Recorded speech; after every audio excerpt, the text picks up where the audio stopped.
mun sun ta gayyara ni sun man kankan na lillahi wa inna ilaihi raji'un la babu ba sanan wallahi ba sanan inna lillahi wa inna ilaihi raji'un saurare ni mana kaji abin da zan gaya maka wai lafiya na gaya miki sun yabe mun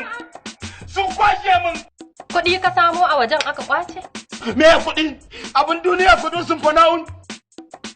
saman me ƙarare indan kuɗi ne ba zan yi rigima ba to kai an ma ce fa ne kayo aka kwace ai ka fita ka nemo wani ya zaka shigo mana gida kana ta zabga ihu tun da gabara ce fa nan me ce fa ne abinda zaka kasayar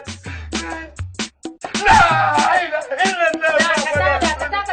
Muhammad Rasulullahi sallallahu alaihi wa sallam babu ko ga mo kai ne ka dawo min gida haba me haka na haɗu da ƴan shafin mu lera ne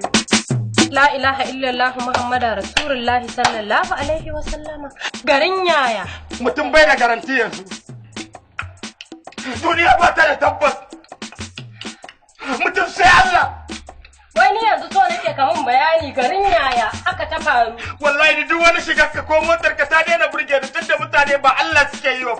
a'a babu wannan maganan yanzu ya kake so a yi yaya za a yi a taya ni da addu'a dan umma shi yasa kullum idan za ka yi abu nake ce maka ka dinga addu'a amma kai sai ka ce san ba haka ba daidai da fita za ka yi a gidan nan idan na ce Allah ya tsare a dawo lafiya sai ka nuna min kai nan za ka je ya za a yi in ce maka Allah ya tsare to yanzu ai gashi nan ko nan za ka matsa sai Allah ya so rashin ilimi ne